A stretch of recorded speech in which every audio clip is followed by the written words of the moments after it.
Malipayon apan medyo magulanon si Cebu City Mayor Nestor Archibald Magbiya ni outgoing City Director Police Colonel George Ilanan sa Cebu City Police Office.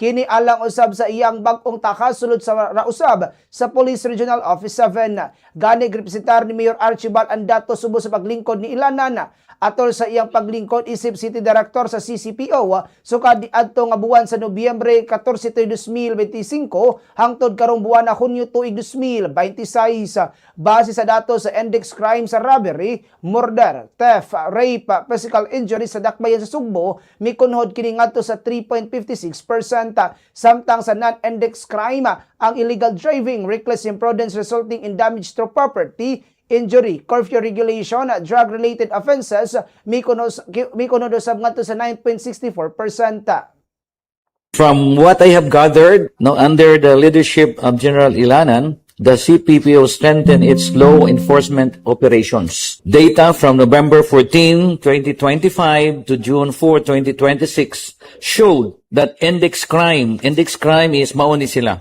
Murder, robbery, thief, rape, physical injury in the city dropped by 3.56%. While non-index crime, the non-index crime are illegal gambling, reckless imprudence resulting in damage, injury, curfew violations, drug-related offenses fell by 9.64%. Si Cebu City Mayor Nestor Archibald samtang personal usab nga mipinayag silanan sa pasalamat sa pangu sa Sugbo o gigudman ang City Council tungod sa lagpas sa usa ka gatos ka porsyento nga suporta nga gitanyag alang sa CCPO ubos sa iyang kani pagpangulo. Gani na isgutan usab ni Ilanan nga subay sa mga dagkong pahitabo, kalihukan og selebrasyon sa Sugbo kung diina ni atubag ni abag ang Cebu City government hinungdan nga gipasigarbo ni Ilanan nga nayabatuna ni atong mga panahona ang zero crime incident.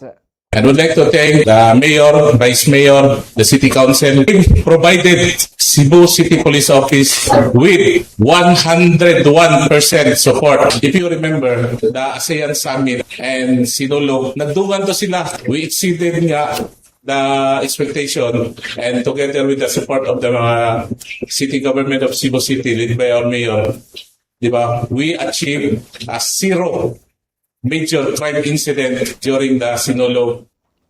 Si outgoing City Director Police Colonel George Ilanan.